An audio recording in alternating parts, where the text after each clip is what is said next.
பத்ரகாளி சரணம். சித்தஞ்சி அம்மாவுடைய ஆசீர்வாதம் உங்க எல்லாருக்கும் இருக்கட்டும். மலேசியா சுவாமியோட என்னோட அன்பு சகோதரோட இருக்கிறேன். போன வெள்ளிக்கிழமை வந்தேன். இந்த ஒரு வாரமா என்னை ரொம்ப அற்புதமா அன்போட ஒரு தாய் பாசத்தோட ஒரு சகோதர பாசத்தோட என்னை நல்ல விதமா இங்க இருக்கிறவங்க சரி சுவாமிஜியும் சரி என்னை நல்லா பார்த்துட்டாங்க.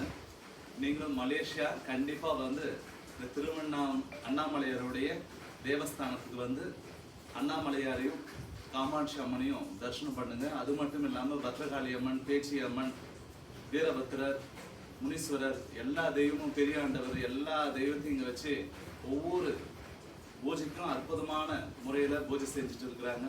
எனக்கு ரொம்ப ரொம்ப பிடிச்ச இடம், தாய் வீடு மாதிரி ரொம்ப மகிழ்ச்சியாக இருந்துச்சு. சுவாமிகளால் நிறைய பீடங்களுக்கு போயிட்டு சுவாமிகளை பார்த்தேன், தரிசனம் பண்ணேன்.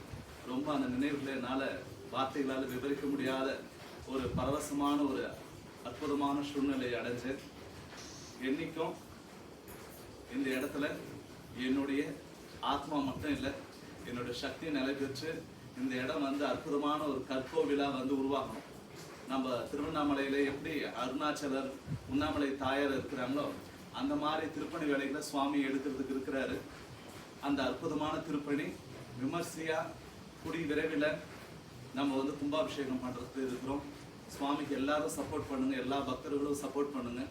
எல்லாரும் பக்கபலமாக சுவாமிக்கு இருந்து இந்த ஆலயத்தை இன்னும் சிறப்பான முறையில் கொண்டு மலேசிய தமிழர்களுக்கு மட்டும் இல்லாமல் உலகம் வாழக்கூடிய எல்லா தமிழர்களும் இந்த தேவஸ்தானம் அண்ணாமலையாருடைய தேவஸ்தானத்துக்கு வழிபாடு செஞ்சு சுவாமிகளுடைய ஆசீர்வாதம் பெற்று எல்லா நலத்தையும் வளத்தையும் பெறணும்னு சொல்லி சித்தஞ்சி அம்மா ஆசீர்வதிக்கிற வளமோடு நலமோடு வாழுங்க.